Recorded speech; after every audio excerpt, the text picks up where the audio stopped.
The 705th edition of the MMA Gambling Podcast on the Sports Gambling Podcast Network is brought to you by Underdog Fantasy. Sign up with promo code MMA SGPN to get a 50% deposit bonus of up to $1,000. And we're also brought to you by Rebet. Rebet is a new social sports book available in 45 states. Download the Rebet app and use promo code SGPN for a 100% deposit match of up to $100.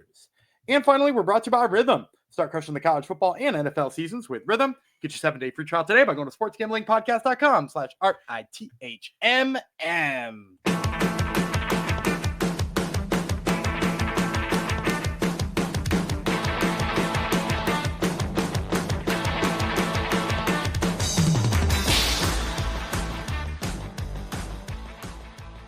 Howdy ho, degenerinos. Welcome to episode 705 of the MMA Gambling Podcast on the Sports Gambling Podcast Network, dedicated to Still Cote. He made a big hit on Tabitha Ricci, not doing good in her fight. He predicted it properly in her Discord and made a big hit on the weekend. So congrats to you, and congrats to all of you who are tuning in here, because you're in for a treat, of course. It's Big Bloody Taco Fox and Gumby Vreeland back again for part 2 of our 3-part PFL gambling episodes this week. PFL is doing their World Championship year-end event this coming Friday in Riyadh, because everything happens in Riyadh now, Saudi Arabia. Yesterday we did the prelims. Today we are going to do one amateur fight, because there's an amateur fight on the card, but one of the prospect in there that they're very high on. And then we're going to do the 4 PFL MENA championship fights here. So you'll probably see the title of this will be a PFL MENA championship. So that's what this is all about. Going to be a lot of fun names for me to say today and tomorrow. Tomorrow's all about the Russians. Today's all about the Middle Eastern fighters, because that's basically what MENA is. So there's going to be some fun names for a dumb Canadian like myself to try to say. So we're going to break all that down now. I'm not breaking it down by myself. I could, but I'd be topology capping a lot of these. I have someone who actually studies film beside me on your screen. If you're watching on YouTube, that would be the one and only Gumby Vreeland. How many of these guys had you heard of before this? I've heard of a lot of them. I can't remember if I've watched MENA this season. I don't think I have. So they've been pretty good. I've enjoyed the MENA one. I was going to ask you how it was. It seems like we there's some good prospects. Yeah, there were some really good prospects. There's some surprises. We did really well on the quarterfinals, but we didn't do so well betting the semifinals. So hopefully it's a bounce back in the finals here for us. And I think there are a couple of good spots. So I think this maybe is the bounce back. It's all very close lines on this episode. Minus 250 is the biggest line you're gonna see here. So even if Gumby is in on favorites like he was yesterday on a lot of fights, the lines are going to be favorable. I just realized I always introduce you as the one and only, but we were talking about someone else who claims they're the one and only yesterday. Yeah, Babley can cease and desist. I've been calling you the one and only probably since we started this show. So anyhow, that was yesterday. The one and only is going to break down the PFL MENA with me now. After I remind you, if you're not already, make sure you download the SGPN app. If you haven't downloaded it yet, you are missing out, and you're going to have FOMO. You may not realize you have FOMO, but now you're going to realize it after I tell you that the app gives you access to all the podcasts on the network and the picks pages in one convenient app. Plus, gives you all our articles, so you can see all my winning NBA and NFL plays every day, and Gumby's winning first basket in the NBA plays. All that is there on the app as well. Plus, like all our content, the app is completely free. Type in SGPN in your app store to download it today. Thank you in advance. All right, so let's give you a little recap off the top. What we're talking about here, it's the PFL 2024 Championships, Riyadh, Saudi Arabia. Friday is when it's happening. 9:30 a.m. is the start of the prelims we just covered yesterday. This one is probably noon. Is that a good guess, you think? Yeah, probably somewhere around there. Somewhere around noon Eastern is when this portion of the card will be happening, and is going down in Mayadeen in Riyadh, Saudi Arabia. 16 fights. We hit you up with 6 yesterday. We got 5 more today, and then 5 more on Monday, I think, or 6 on Monday. How many do we have on Monday? 6 on Monday. 5 on Monday. 6. Yeah, anyhow, let's kick things off with. Actually, let's do the amateur fight first. I don't have a lot of info here, but actually, one of the fighters seems to be a hot prospect according to Gumby. So that's why he wanted to cover it. Plus, then you can't say we didn't cover every fight in the card. So this is probably going to be the first fight. This is going to be the kickoff fight at 9:30 a.m. It's Hattan Alsaif. She's from Saudi Arabia, and she is up against in this amateur fight. Once my screen refreshes, because I forgot the lady's name. Lilia Osmani. Lilia Osmani, and she is from Algeria. I can't tell you a heck of a lot about these ladies. Gumby has more info. Osmani, this is her amateur debut. She's not fought at all. At least we don't have a record for her. 2 inches taller than Alsaif. That's all I got for her. Alsaif has fought twice in the amateur ranks, won both those fights via knockout, and that is all the info I have. But I think Gumby has a bit more. Yeah, so clearly the PFL really loves Alsaif here. I bet. So I haven't seen odds on this yet. I don't know if books will offer odds on this yet. You didn't just read me odds, right? I wasn't paying. No, there's no odds. Right, yeah. So I don't see odds, and often they don't offer odds on amateur fights, particularly at some of like the larger books. But if for some reason they do, and Alsaif is anywhere near bettable, like I would add her to parlays and stuff like that. The PFL wouldn't put her in a fight that they thought she could lose because they seem to really like her. I mean, she's 2-0. Both of those fights have come for them. They actually released a video like package hyping up having an atomweight amateur fight on their card, which like what promotion is hyping an atomweight amateur fight very often? Seldomly. And then like on top of that, the only person featured in it was Alsaif. Like they didn't even mention that she had an opponent in that fight. So, like clearly they like her. What they like about her is she like for an atomweight has incredible levels of power, particularly for a amateur atomweight. She's like packing a lot of power. She also has like kind of low-key good jiu-jitsu. Like I've seen when she knocks somebody down, she's not afraid to mix it up on the mat. And for Lilia Osmani, like while we don't have any film of her in actual MMA fights, I have gotten my hands on a little bit of film seeing her fight in what appeared to be like a Taekwondo tournament. Maybe it was Sanda or something like that too. I didn't see any grappling in it, but it like they were wearing gis with very long belts. That's all I can tell you about the footage I saw. And like her striking looks fine.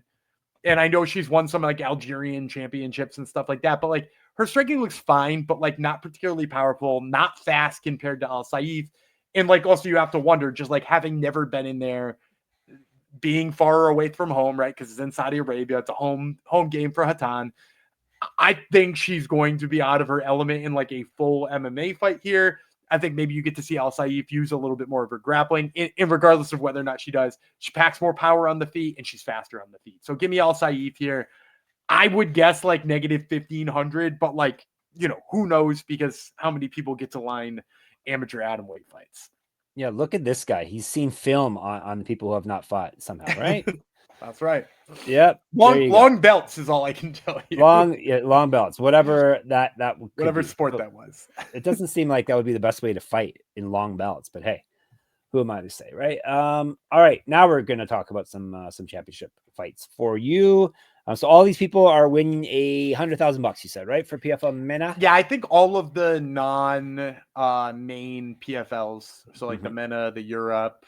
I know they're talking about adding Africa soon. All of those, I'm pretty sure, are 100,000 and supposed to be a trip to their actual regular season next time. Right. Although after they bought Bellator, they reneged on all that, and people wanted to have to go back to the respect. Everybody except for Dakota Tcheva, who of course was granted a spot. we don't even have to break down her fight tomorrow because we know what Gumby's going to. I'm a hater in advance. Doesn't matter what the odds are or who she's fighting. Gumby will find a way to pick the person that she's fighting against. All right, you ready for some fun names for Jeff to say that? Let's do it. Sure. Tournament championship at featherweight. Abdalrahman. That's the easy part, and I butchered it already. Abdalrahman is the first name. Alhyasat. He's from Jordan. Abdullah Al-Qahtani. I guess it's not that hard. The way I said it, at least, it wasn't that hard. Where is he from? He is from Saudi Arabia. This is a featherweight bout. 3 5-minute rounds if they need it. Tell you about Al-Qahtani, the Reaper, 9-2, 3 knockouts, 1 submission. He's never been finished in a fight. He's 4-1 in PFL, but the one loss has come to Alhyasat. Is that how you say it, Compy? Yeah, Alhyasat. Anyhow, the gentleman who he's fighting, he fought him in the very last fight and lost to that. He's stepping in here on short notice. Person who was supposed to be in the finals backed out or injured or whatever. So he's getting another shot. Here, used to fight at 155, an inch of height, 5 inches reach over Alhyasat, 7 years younger, plus 110. Cobra, we'll call Alhyasat. I put every time I say it differently if people have noticed. He's 5-0. 2-0 in PFL, used to fight at 155, minus 130. So not much info on him. Yeah, and then some bad news here. My camera seems to be down, but you can still hear me, perfect. right? Yeah. Yes. All right, cool. Good. Well, actually, that you bring in all the female viewers, so we definitely yeah. Well, we're gonna keep working on making sure the camera works again in a second. It appears to have kicked the bucket a little bit for the moment, but in the meantime, I can tell you about this fight between Al-Hayat and Al-Qahtani. This is a rematch of their semifinal fight, so they were just in the semifinals against each other. If I'm remembering correctly, I remember Al-Qahtani was a favorite in that fight. He was a guy who people came in really liking, and then sort of followed that up by like looking really shoddy early in the fight. Al-Hayat found his range so much faster. He looked so much better in the striking. And then when Qahtani did get his striking going, because ultimately I think he is maybe the better striker. Hey, there's my face again. Even when Al-Qahtani did find the striking and he, started to land a little bit, he then just got wrestled because Al-Hayat is the better wrestler of the two of them. So like what we got here was somebody who was able to be better at finding the range, and not only was better at finding the range, but then like when they both found the range and he didn't like what he was dealing with, was also able to wrestle. So like it's more of like a more complete martial artist here for me. And I think because Al-Qahtani was the favorite in the first one, I think that's why we're getting the line as close as we are. And it seems like a steal to me. I really love the fact that people are doubting Al-Hayat again, because I think, again, he just is more complete in just about every way. So let's cash in on him here. Yeah. It's too many Al's here. Al-Qahtani was minus 345 heading into the last fight. And so it was a big upset that people weren't ready for. But like, I also don't know what about watching that upset would make you be like, oh, he can't replicate that. And I know, like, when somebody's a big favorite the first time and then it gets reposted the second time, it's like close no matter what. But like, I mean, like he really got picked apart early, and then as soon as he started finding his range, he got out wrestled. And I don't know what about that wouldn't be replicable unless you just like think he's gonna find his range faster. But even then, like, what stops him from just getting wrestled? Yeah. Well, hopefully Gumby is right. All right, before we move on, ladies and gentlemen, we're going to keep moving on, but before we make some more picks, we got to tell you about MyBookie. MyBookie.ag. SGPN started out with MyBookie, and now we are back. Check out the new and improved website. Great on mobile. Plus, they have props for every game and the live dealer casino. They even have new early cash out options. Check out all the odds, MMA odds, of course, they have over at MyBookie.ag, and use our promo code SGPN for 100% deposit match up to $1,000 plus $10 casino chip. That's MyBookie.ag, promo code SGPN. We're also brought to you by Rebet. Rebet is a brand new social sportsbook available in 45 states. A huge market of betting opportunities are available on Rebet. Easy to use and great for people in states where traditional sportsbooks may be restricted. Download Rebet in the App Store and use the promo code SGPN for 100% deposit match up to $100. That's Rebet, promo code SGPN. Back to Saudi Arabia we go. Nah, I think I'll pass. I'm going to Saudi Arabia, but we will virtually go here with a bout between a gentleman from Iran. That would be Mohsen Mohammadseifi versus George Eid. He is from Lebanon. And this is at which weight class are we talking here? Go ahead. You want to say it? Say it, Gumby. I'm pretty sure it says. You don't know. Right. Perfect. Lightweight. Yes. No, it says lightweight right on the screen. If you looked at the graphic, I can't look at the screen when I'm reading my info. Yes, it's lightweight, but about correct. All right. I didn't even know your camera went out. So there you go. Eid is the Lebanese bulldozer. Fantastic. We've spoken about him before. 10-4 with 1 no contest. He's got 4 knockouts on his resume. He's been knocked out himself twice. He's 2-0 in PFL. He's won 3 straight fights, including his last fight via TKO. He's not lost since March of 2021. 2011 pro MMA debut. He's fought at welterweight and middleweight. 4 inches of height, 5 inches of reach over Mohammadseifi plus 205. Mohammadseifi is the golden boy. Hopefully he's better than the UFC's golden boy. That hasn't really worked out. He's 6-2 with 4 knockouts. He's been knocked out once, submitted once. 2-0 in PFL. He has won 6 straight fights. He's a multi-time Sanda world champion. We have so many Sanda and Sambo champions coming up tomorrow's episode. Here's a sneak peek of one right here. Minus 250. All right, I'm going to go with Mohammadseifi. I think the big piece for me is just watching Eid just get like absolutely backed up in all of his fights. And if it wasn't for that, like maybe I would consider him, but like he gets backed up and fighting off the back foot against Mohammadseifi is like the only thing you definitely can't do when you fight this guy. Like he's got a lot of power. He's got pretty good defensive wrestling.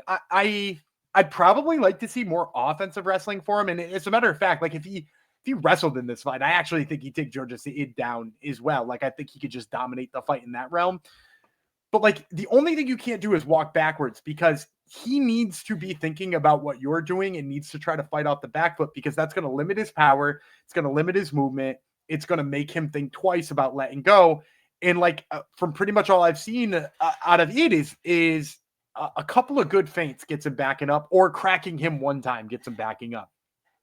And for Mohammadseifi, like I said, he's got really good defensive wrestling. I think he could probably offensively wrestle in this fight, but he's also just so powerful.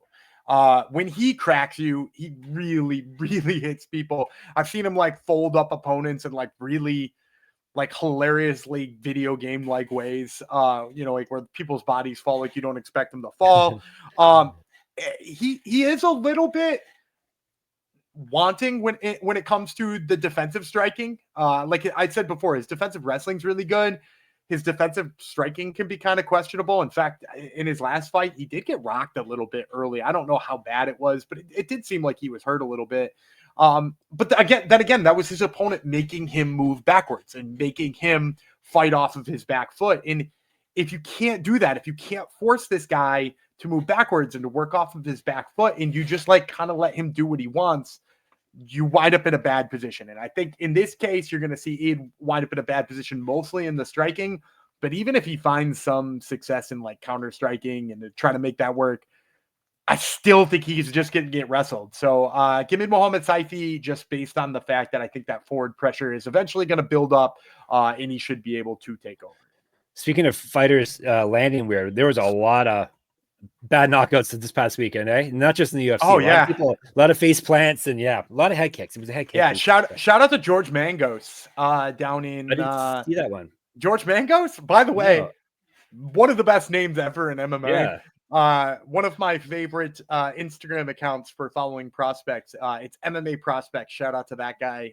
He regularly just posts like, hey, so-and-so from this promotion won this weekend. And it popped up and said, big head kick knockout from George Mangos. And I was like, that is a made-up ass sounding name right there. That does not sound like a real guy. But he's I believe now Hex Fight featherweight champion. Okay. Who won with a pretty sick head kick knockout. So check out George Mangos, ladies and gentlemen. Yes. Everyone's going to be spamming head kicks now after this past weekend, because a lot of head kicks worked. All right, let's move on to bantamweight. Ali Taleb is one half of this fight. There's a name I can say pretty easily. He is from Sweden. He is up against, in the finals, Rachid Haz. He is from, where is he from? What flag is that, Gumby? Do you know where he's from? Morocco, right?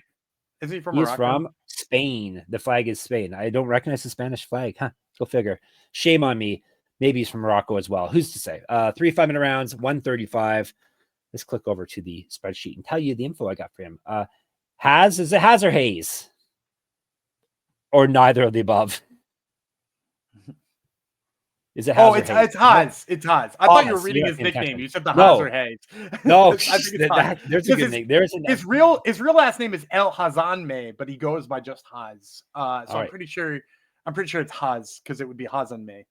The Haz or Hayes is our episode title. If I figure out how to spell it, Hauser, I'll figure it out. He's 15-3, 3 knockouts, 6 submissions. He's been knocked out once, 2-1 in PFL. He's won 3 straight and 7 of 8. Used to fight at featherweight, 2011 pro MMA debut, an inch of reach over Taleb, plus 170. Taleb is 11-1, 6 knockouts, 3 submissions. Never been finished in a fight. 4-1 in the PFL. He's won 2 straight, including his last fight via TKO. He's a regional champion. He's 5 years younger than Hayes or Haz or oh yeah, you said it was Haz, whatever. Minus 205. You talk now. Yeah, so first of all, I did had the intern on it while you were reading, and Haz is from Morocco. I was correct. Okay. Maybe he trained. Was that reading what I was doing? I don't know if that was reading. I was stumbling. Yeah. You might train out of Spain, but he's originally from Morocco. I'm gonna go with the underdog here. I like Haz. I think the big piece for me is that, like, when you watched, so you mentioned 2-1 in PFL, right? His only loss was to Franz Malambo, which is a pretty damn good opponent. And in that fight, Malambo came right out, stunned him in almost no time. And what did Haj do? But he took him down almost immediately. And it's that wrestling that has me with faith here, because on the feet, yeah, maybe his defense could use a little bit of work, particularly against somebody explosive like Malambo. But like good low kicks, solid counters. He keeps his hands high. He stance switches to keep things kind of interesting for people. And so for me, I really like that about him against somebody like Taleb. And now Taleb, the problem is almost the exact opposite for Taleb. Is he did what Malambo did in the fight with Haz, is he stunned his opponent in his last fight almost immediately, and then was immediately followed up by getting wrestled and having trouble getting up from that position. Now, I think the guy he's coming off of having fought is a lot worse than Haz's. I actually think Haz's wrestling plays up much better. I will also tell you, in general, I don't like some of the things he does when it comes to wrestling. Like he uses like some defenses you would expect to use against a single leg, against the double leg. So, for instance, somebody grabbed a single leg on him in his last fight, and he put like an inside butterfly hook, which is something that you do when you are trying to get away from, and it was with, or rather, they grabbed a double leg and he used the inside butterfly hook. That's something you do against a single leg. You do that against a single leg because it keeps them from taking the foot to the outside. Whereas in a double leg, like if that foot's on the inside, you're still going down. He's got both of your legs.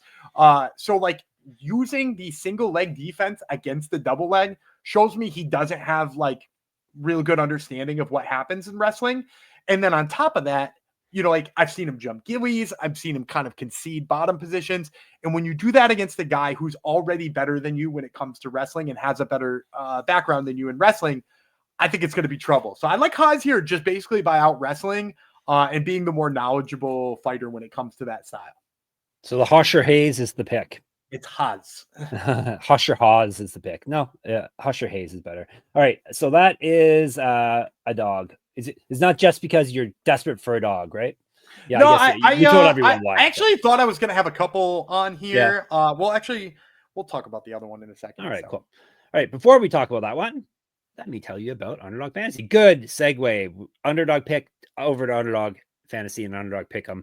Underdog Pick'em is one of the biggest menus for all sports. They got NFL, college football, college basketball, MMA, NBA, NASCAR, and more. You can now use specials on Boost on all your flex entries. You'll know what all those words mean when you sign up. Gumby, do you have a play for the people? Sure. Ravens against the Chargers on Monday Night Football. And you know what that means? That means we're going to get a heavy dose of Derrick Henry. I'm going to take the higher than on Derrick Henry's rushing yards. I think he's going to run all over this Los Angeles defense.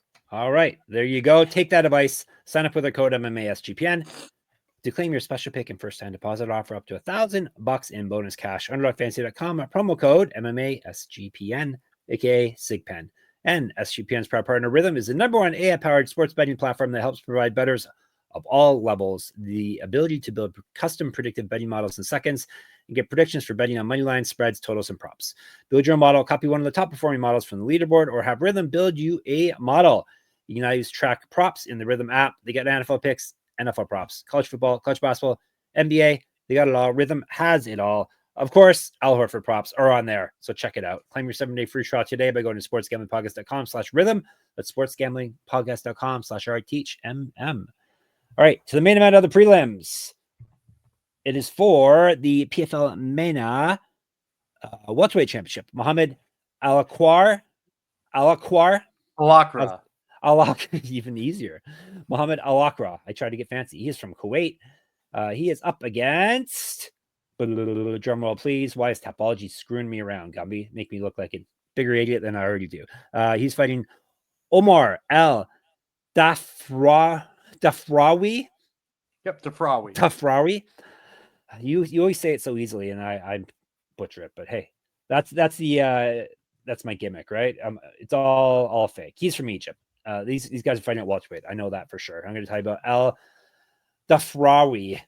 12-6 sounds like I have a speech impediment. 12-Dafrawy. That's so much easier because I'm putting an extra A in there. Dafrawy. He's 12-6. 7 knockouts, 2 submissions. He's been knocked out once. 2-0 in PFL. He's won 6 straight fights, including his last one via TKO. He has lost to the man he is fighting in the Alaqraa. I already forgot how you said it. Alaqraa. Gumby gives his other hosts pronunciation guides, not me. He lost to Alaqraa in 2023.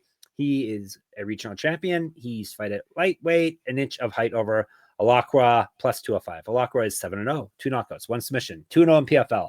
He's 4 years younger than Dafrawy, the Dafrawy. 2 inches of reach over him, minus 250.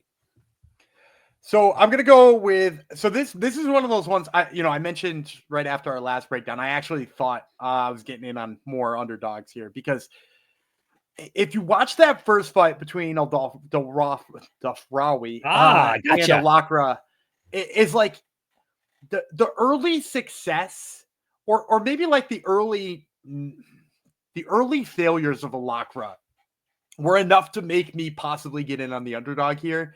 And like just in general, like he's a guy who very clearly wants to wrestle all the time. And I have huge questions about whether or not he's actually good at it. His top control in his jiu-jitsu, exquisite, perfect, does an excellent job at holding people down when he gets there. But I have so many questions about whether or not he actually is good when it comes to wrestling somebody. I've seen him, put his hands in weird places when he's trying to get takedowns, to switch from a single to a double for seemingly no reason because it seemed like the single was about to work. Weird upper body takedowns, getting wizard hard. Like I've just seen him do so many dumb things when it comes to wrestling that it made me be like, oh, let me rewatch their fight. And it was at UAE Warriors 40. And it really looked like Dafrawy was going to take over the fight by just stuffing these takedowns early. But here's where the difference lies for me is just that like he's so relentless with the takedowns and his gas tank is so much better that I just think he has to win rounds 2 and 3. Like he's going to win rounds 2 and 3 regardless. And that's if Dafrawy is able to stuff all of the ones in the first round. Because even if the technique isn't there, he's constantly making you work to defend him. He's constantly got you on the back foot. He's constantly got you up against the cage. And there's just like only so much of that Dafrawy could seem like he could take. And in their first fight, that's what happened. He just like tired out.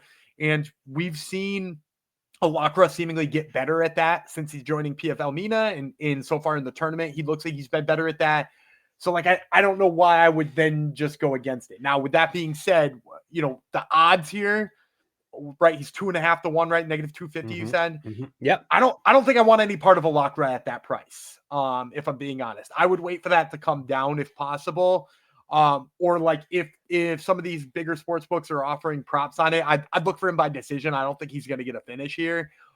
In general, I just don't think he's got the right skill set here to finish somebody like Dafrawy. So like, for that reason, that's like maybe a way you could extract some value. But outside of that, I don't want any part of this money line until it comes down. But I do think Alaqraa probably takes over second and third round. All right. There you go. Let's give you a quick recap and then we'll get out of all your various holes. Alaqraa, he has got. Hosh, he has got. I said it differently again. Mohammadseifi, he has got. Alhyasat, sure. Alhyasat, in case you wonder what I was saying. He's got him. Alsaif, he has as well. Am I right? Other than pronunciations? Correct. All right. You can catch us in the Discord, sportsgamblingpodcast.com/Discord. You can catch us on the YouTube MMA Gambling Podcast. Make sure you subscribe. You can catch us on the Twitter X, SGPN MMA. Gumby runs that. He's at Gumby Vreeland. I'm at Jeff Fox Writer there and on Instagram. You can catch me on my Substack, moneymma.substack.com. You can catch Gumby on the Top Turtle MMA podcast. He has got a couple of people on his episode this week who we spoke about yesterday, right? Yeah, Jose Perez and Jeremy Kennedy, both on these PFL prelims coming right before the PFL MENA finals. All right, so check it out. And of course, we are at sportsgamblingpodcast.com, sportsgamblingpodcast.com/store, sportsgamblingpodcast.com/Patreon. All right, Gumby will bid you farewell now. All right, I'm Dana Gumby Freeland. He's the golden boy, Jeff Fox, and we will see you tomorrow.